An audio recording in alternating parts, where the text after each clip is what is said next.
Assalamualaikum warahmatullahi wabarakatuh. Bismillah, alhamdulillah, la hawla wa la quwata illa billah.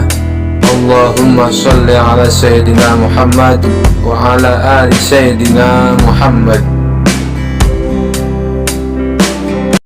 Diceritakan Baginda Raja mengangkat gubernur baru untuk ditugaskan di kota tempat tinggal Abu Nawas. Ternyata gubernur baru ini terkenal kejam dan sadis. Suatu hari sang gubernur mendengar kabar tentang sosok terkenal bernama Abu Nawas. Ia lalu bertanya kepada para pengawalnya, "Apa benar setiap kali Abu Nawas akan dihukum, dia selalu bisa lolos?" tanya gubernur baru tersebut. Pengawalnya pun menjawab bahwa Abu Nawas adalah orang yang sangat cerdik. Bahkan Baginda Raja pun sendiri mudah terkecoh. Mendengar hal itu, naluri sang gubernur tertantang untuk menguji orang terpandai di kota tersebut. Singkat cerita, berkat siasat licik sang gubernur, Abu Nawas berhasil masuk perangkapnya. Alhasil, Abu Nawas dijatuhi vonis hukuman mati karena dianggap melakukan kesalahan yang sama sekali tidak disadari. Sang gubernur kemudian memerintahkan beberapa pengawalnya untuk menjemput paksa Abu Nawas di rumahnya. "Tuan Abu Nawas, Anda diperintah menghadap Tuan Gubernur," kata salah seorang pengawal. "Ya, nanti saya ke sana. Kalian pulanglah dulu," balas Abu Nawas. Para pengawal lantas meninggalkan rumah Abu Nawas. Dalam hati Abu Nawas berkata, "Sang gubernur pasti akan menghukumku. Tidak ada gunanya memenuhi undangan tergesa-gesa tersebut." Setelah beberapa hari lamanya, Abu Nawas tidak kunjung datang menghadap.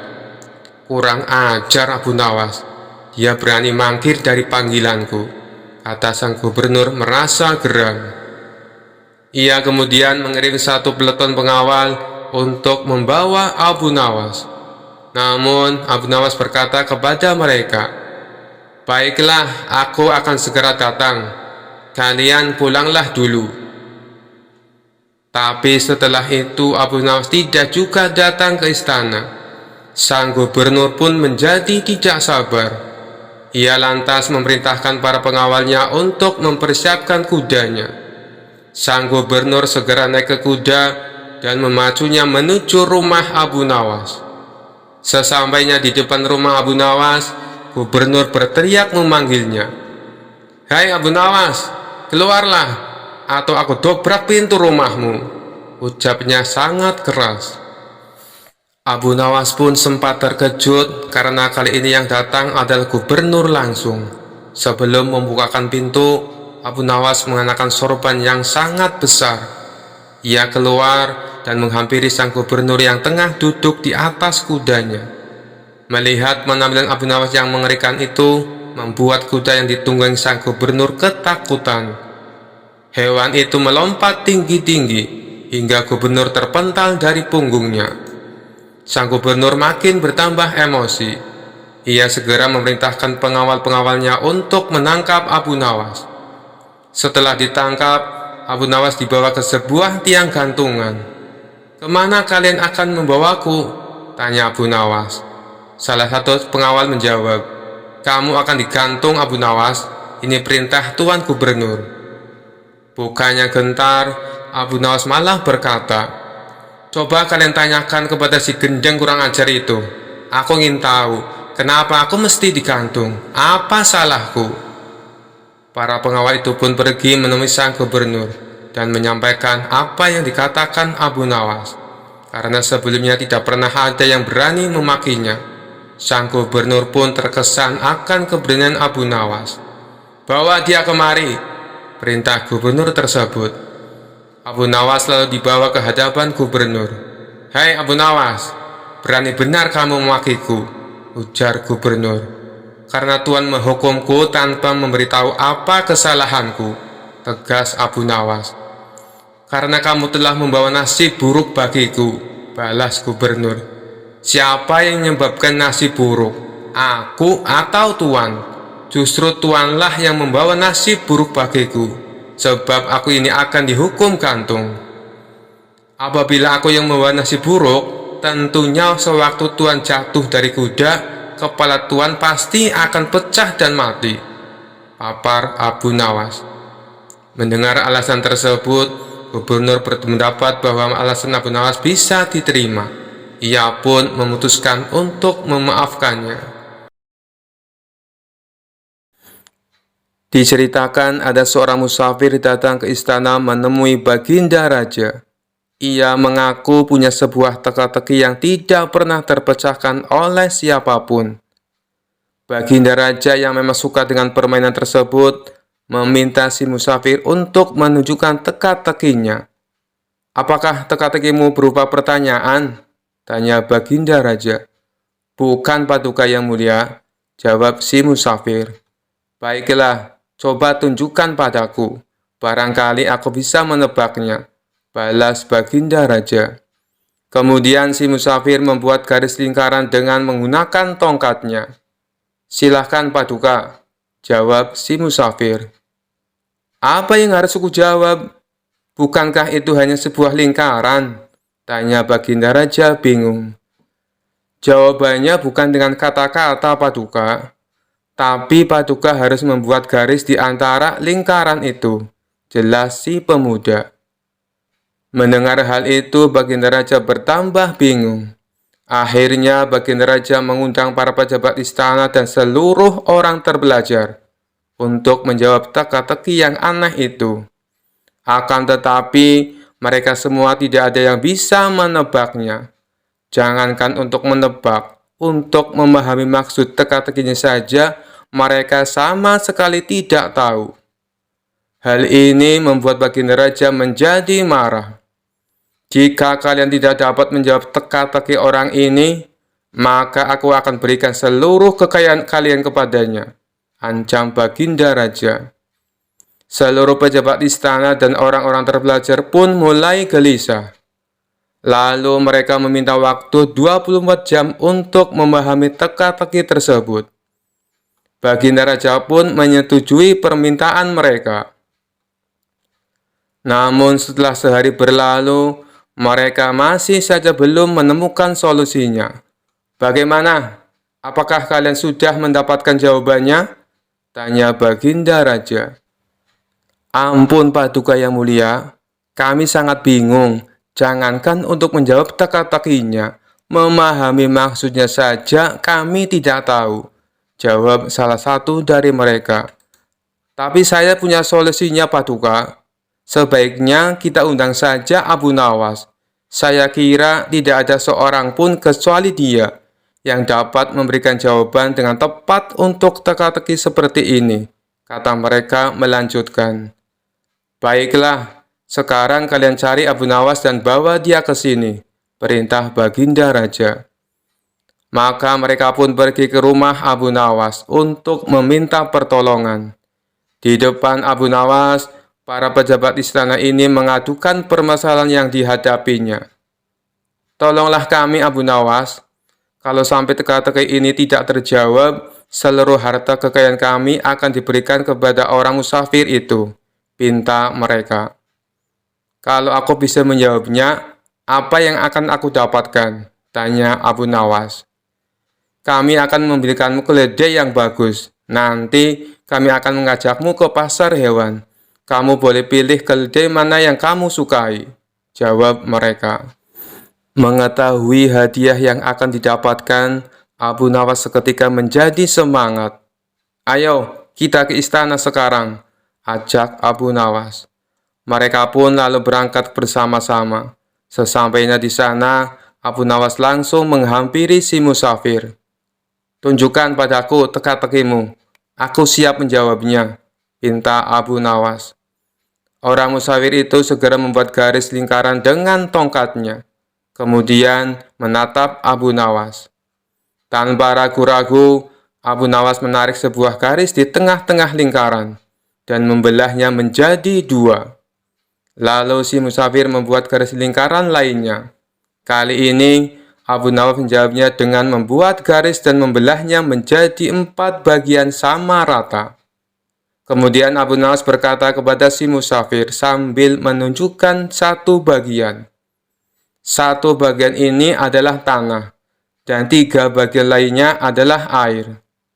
Mendengar perkataan tersebut, musafir itu tahu bahwa Abu Nawas memahami maksudnya. Ia pun memuji kecerdasan Abu Nawas di hadapan Baginda Raja dan para menteri di istana. Akan tetapi, tidak berhenti sampai di situ. Si musafir meletakkan punggung tangannya di atas lantai, dengan jari-jarinya menunjuk ke arah langit. Abu Nawas pun melakukan sebaliknya.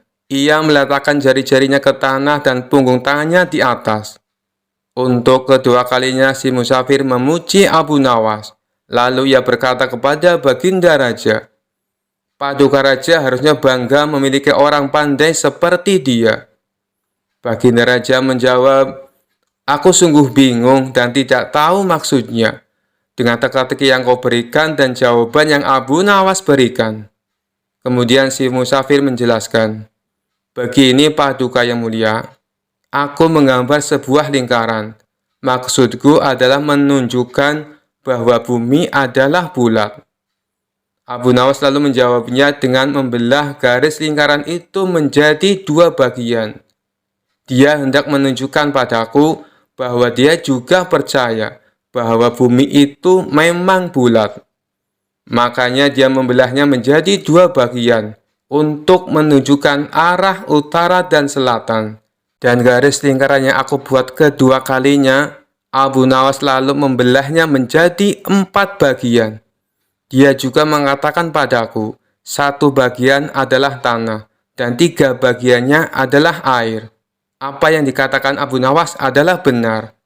Dan sewaktu saya meletakkan punggung tangan di atas lantai, dengan jari-jarinya menunjukkan arah langit, maksudku adalah untuk menunjukkan pertanyaan tentang tanaman yang tumbuh dan bagaimana tanaman itu bisa tumbuh.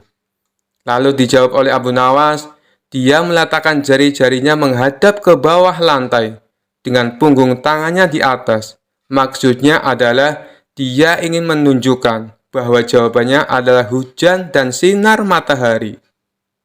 Setelah mendengar penjelasan tersebut, Baginda Raja tak habis pikir. Seumur-umur aku baru tahu teka-teki itu. Ini sangat membingungkan tapi penuh makna dan sama sekali tak terpikirkan olehku. Hanya orang-orang tertentu saja yang bisa menjawabnya, ujar Baginda Raja. Oleh karena itulah, Paduka semestinya bangga. Di negeri Paduka ada orang cerdas seperti Abu Nawas, timpal si musafir. Karena salut dengan kecerdasan Abu Nawas, Baginda Raja memberinya hadiah berupa pundi-pundi uang. Sementara para pejabat istana yang terselamatkan oleh Abu Nawas mengucapkan terima kasih dan membelikannya seekor keledai. Abu Nawas adalah orang yang sangat sederhana. Meskipun ia dikenal dekat dengan Baginda Raja Harun al-Rasyid, tetapi kehidupan keluarganya cukuplah sederhana, tidak memiliki harta benda yang berlimpah.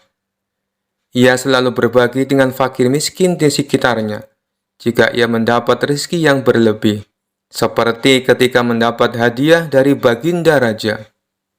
Selain menjadi orang terdekat Raja, sehari-harinya ia juga bekerja serabutan, seperti banyaknya orang di kampungnya.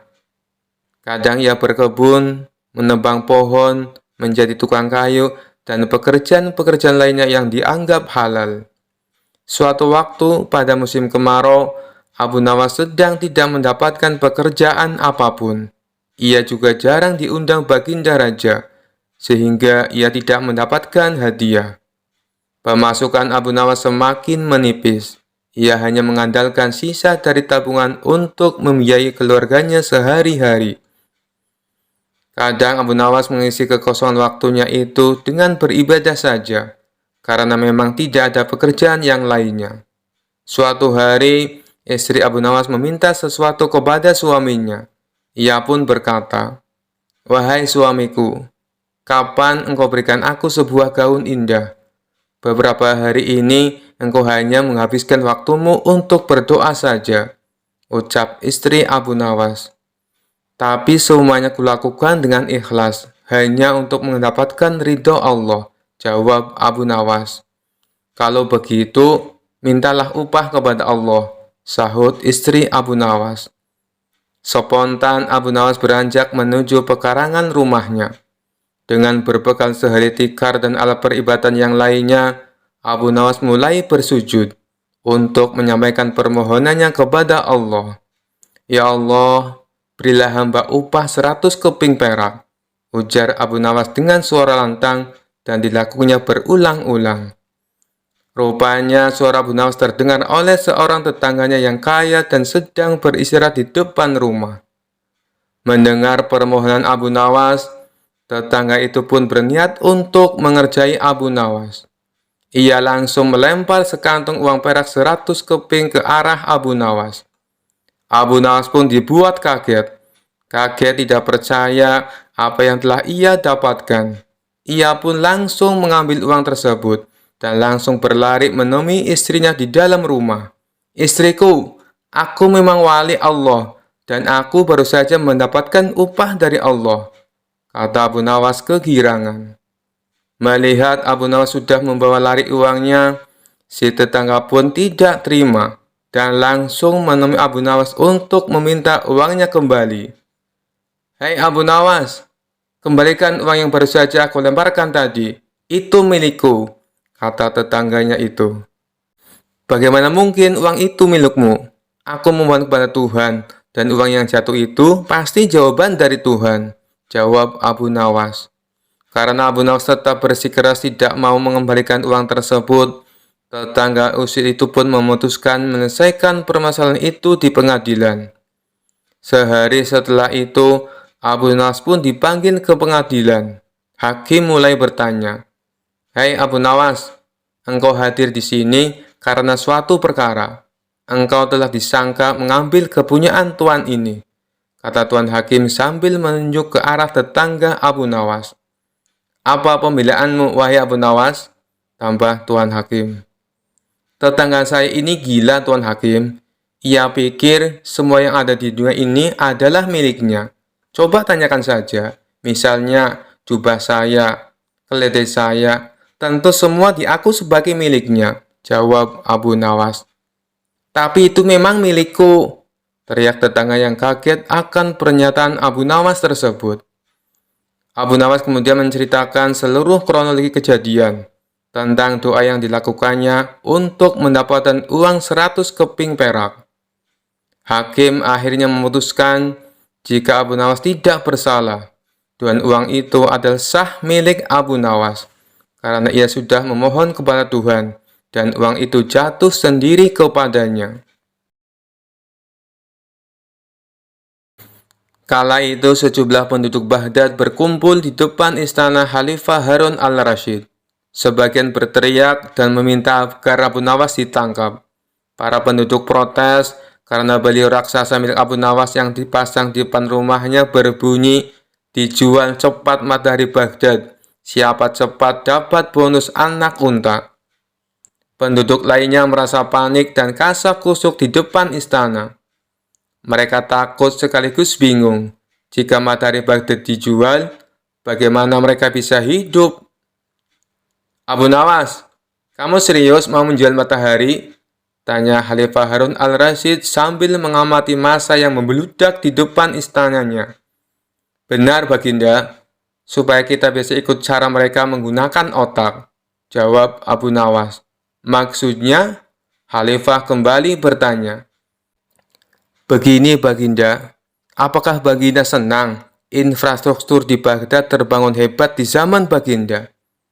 Baginda bangga bisa menjadi tauladan buat rakyat, bahwa selama menjabat jadi Khalifah, Baginda tidak korupsi. Baginda senang tidak mempertontonkan keserakahan dengan menguasai ratusan ribu hektar padang pasir. Padahal Baginda bisa melakukannya dengan kekuasaan yang sekarang Baginda genggam, beber Abu Nawas. Khalifah Harun al-Rashid yang bingung lantas meminta Abu Nawas untuk menjelaskan maksud dari ucapannya itu. Abu Nawas, coba langsung saja ke inti masalah. Jika Baginda turun dan tanya masa yang sekarang berdemonstrasi itu, ketahuilah bahwa mereka akan menjawab, buat apa bangun infrastruktur? Infrastruktur tidak bisa dimakan.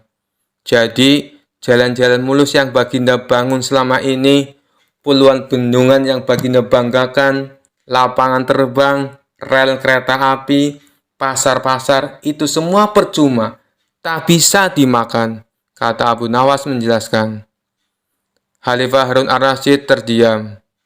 Baginda bangga tidak korupsi. Anak Baginda jual pisang goreng, itu malah membuat mereka marah dan cemburu.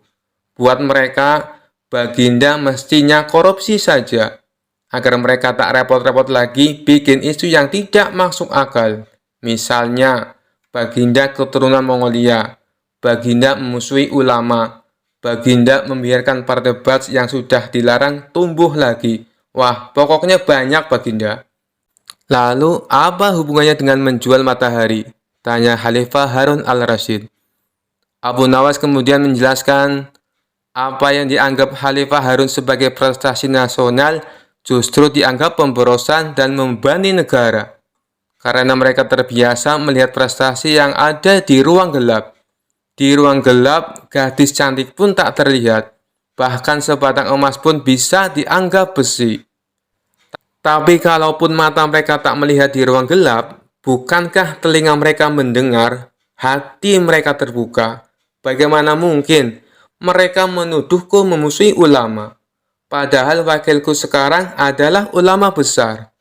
Jikapun mereka tak suka aku, bukankah kepada mereka sekarang aku sodorkan ulama yang dulu mereka klaim mereka bela? Mengapa sekarang mereka tinggalkan? Abu Nawas kemudian berkata, Baginda, itulah enaknya melihat dunia di ruang gelap sambil terbalik. Kita bisa menikmati apa yang mereka nikmati selama ini. Baginda tidak capek berpikir rasional. Khalifah Harun ar-Rasyid kembali terdiam. Abu Nawas lanjut menjelaskan, percayalah Baginda, hanya dengan melihat segala sesuatu di kegelapan, Baginda akan paham mengapa selama ini mereka melihat infrastruktur megah, pemerataan pembangunan daerah tertinggal, semuanya sama sekali tidak berguna, karena tak bisa dimakan. Mohon jangan katakan, infrastruktur memang tak bisa dimakan, tapi dengan infrastruktur kita semakin mudah cari makan. Itu cara berpikir rasional dan normal, Paduka. Masa di depan istana semakin membludak. Khalifah Harun al-Rasyid masih diam. Ia lantas memberi isyarat membenarkan ucapan Abu Nawas. Jadi, boleh saya menjual matahari, Baginda? Kisah ini menunjukkan Abu Nawas sebagai pribadi yang cerdas dan peduli. Mimpi tak akan nyata karena keajaiban. Butuh keringat, kebulatan tekad, dan kerja keras untuk mewujudkannya. Pada suatu hari, Baginda Raja dan para menteri tampak sedang berkumpul di istana. Mereka membicarakan ingin kembali menguji kecerdasan Abu Nawas. Paduka yang mulia, untuk menghadapi Abu Nawas, sebaiknya kita minta bantuan seorang ulama yang ilmunya lebih tinggi dan cerdas, saran salah satu menteri. Dulu saya pernah melakukannya, tapi ternyata tebakan dari sang ulama dengan mudah dijawab oleh Abu Nawas, balas Baginda Raja. Begini Paduka, saya punya kenalan ulama dari negeri seberang. Beliau lebih cerdas dan berilmu tinggi. Saya kira dia bisa mengalahkan Abu Nawas, timpal sang menteri. Baiklah, hadapkan segera ulama itu ke istana, perintah Baginda Raja. Esok harinya, sang menteri mengajak ulama tersebut datang ke istana menghadap Baginda Raja. Wahai Tuan Syekh, saya membutuhkan bantuan Anda.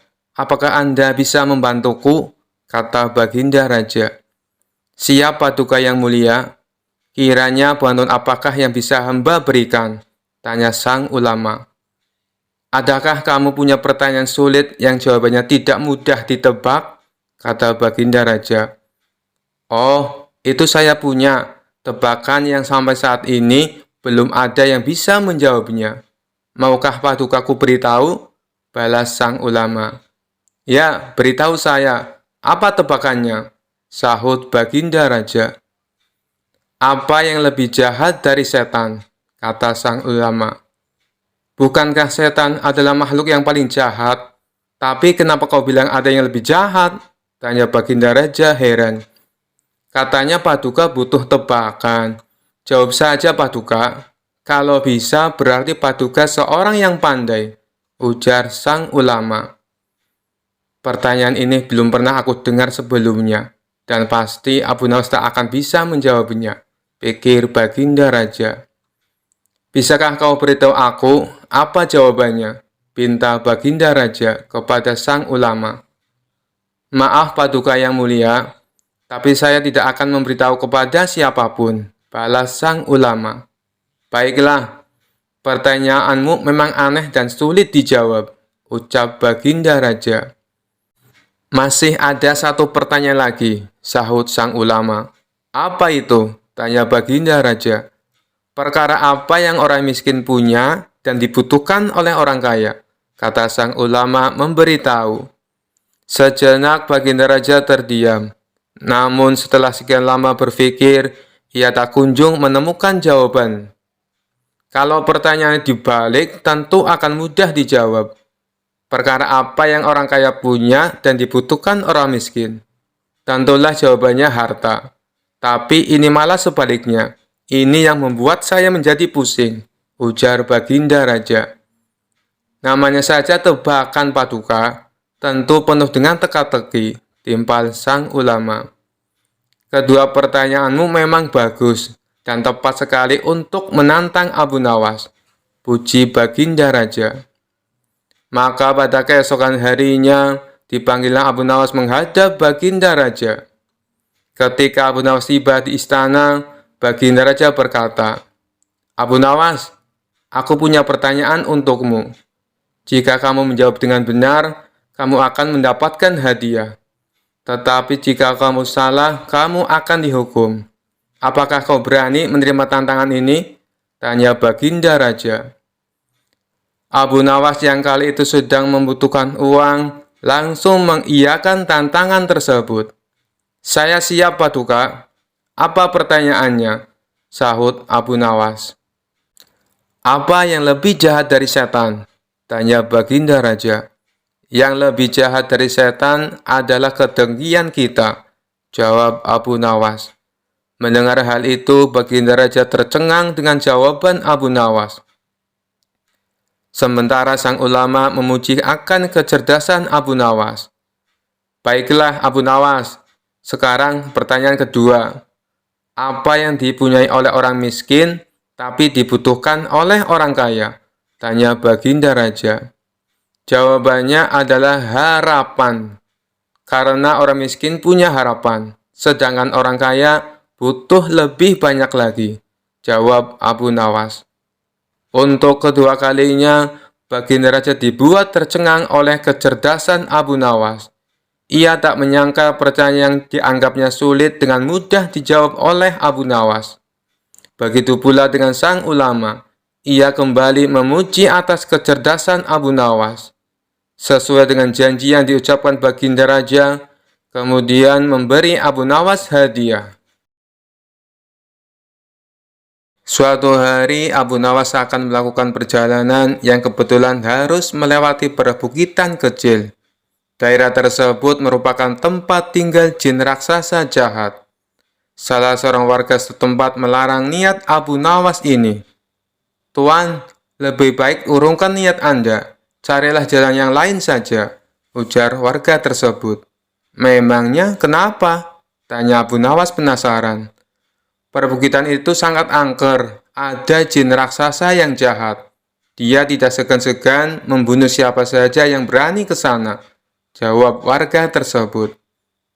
Setelah mendengar penuturan warga itu, Abu Nawas sejenak termenung. Tapi ini adalah jalan satu-satunya. Tidak ada jalan yang lain lagi, pikirnya. Setelah berpikir matang-matang dengan segenap keberanian, Akhirnya Abu Nawas nekat melewati perbukitan kecil tersebut.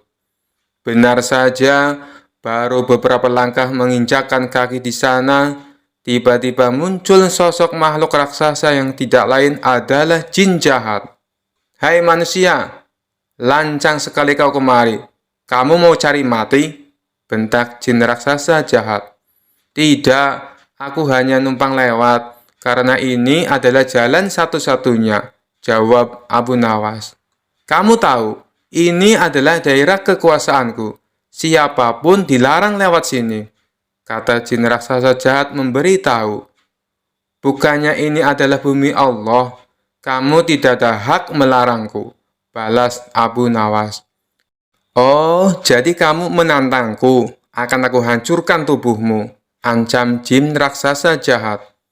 "Baik, silakan mencobanya, tetapi aku bisa mengalahkanmu, sebab aku sangat perkasa lebih dari yang kau bayangkan," sahut Abu Nawas tidak mau kalah. "Omong kosong, kau pasti seorang sufi, makanya berani menantangku. Orang-orang sufi itu hanya terpikat pada masalah rohani. Kau tidak akan bisa mengalahkanku, sebab aku memiliki kekuatan.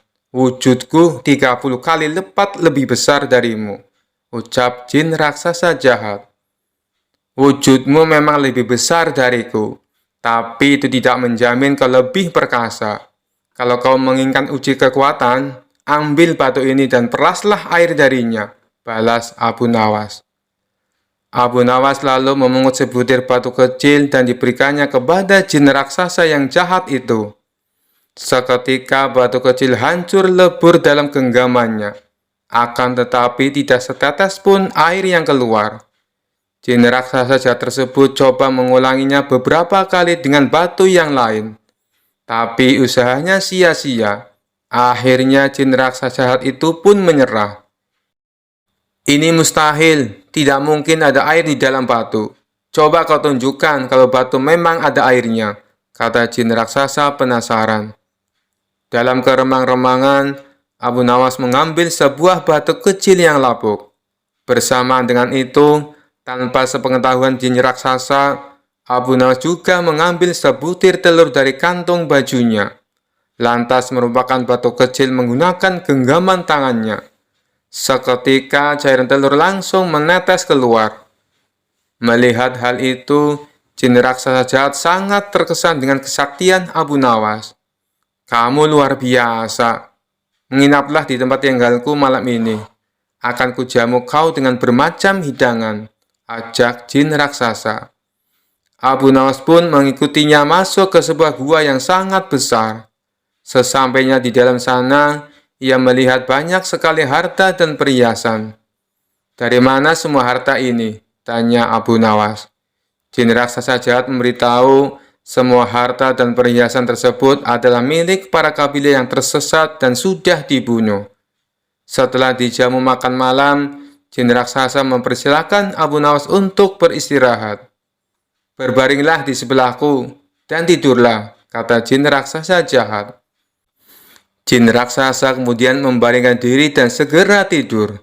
Sementara Abu Nawas yang secara naluri mengetahui adanya bahaya pengkhianatan, segera bangkit dan menyembunyikan diri di tempat yang agak jauh dari jin raksasa itu. Abu Nawas mengatur tempat pembaringannya agar seolah-olah tidur di samping jin raksasa. Tidak lama setelah itu, jin raksasa itu bangun. Dia mengambil sebuah batang pohon, lalu menghajar Abu Nawas dengan sekuat tenaga, yang dikiranya masih tidur di sebelahnya. Jin raksasa jahat memukul bertubi-tubi sebanyak 7 kali, kemudian kembali berbaring dan tertidur. Setelah jin raksasa benar-benar tidur, barulah Abu Nawas membaringkan tubuhnya tepat di sebelah jin raksasa. Saat hari sudah menjelang pagi, keduanya pun terbangun. Betapa kagetnya jin raksasa melihat Abu Nawas masih hidup, bahkan tidak ada luka sedikit pun. "Guamu nyaman sekali untuk istirahat, tapi sayang, tadi malam aku agak terganggu, sebab aku sempat merasa ada nyamuk menggigitku sampai 7 kali, ucap Abu Nawas. Tentu saja hal itu sangat mengejutkan jin raksasa, hingga tidak berani lagi menyerang Abu Nawas. Bagaimanapun, kalau seorang telah dipukul sebanyak 7 kali dengan batang pohon oleh jin raksasa, pasti akan mati. Apalagi memukulnya menggunakan tenaga sekuat-kuatnya. Akhirnya, jin raksasa jahat tersebut memerintahkan Abu Nawas untuk melanjutkan perjalanannya. Berkat kecerdikannya, Abu Nawas pun selamat dari pembunuhan. Sekian dulu perjumpaan kita kali ini. Sampai bertemu lagi di kisah-kisah selanjutnya. Terima kasih yang sudah subscribe dan setia menonton channel ini. Wassalamualaikum warahmatullahi wabarakatuh.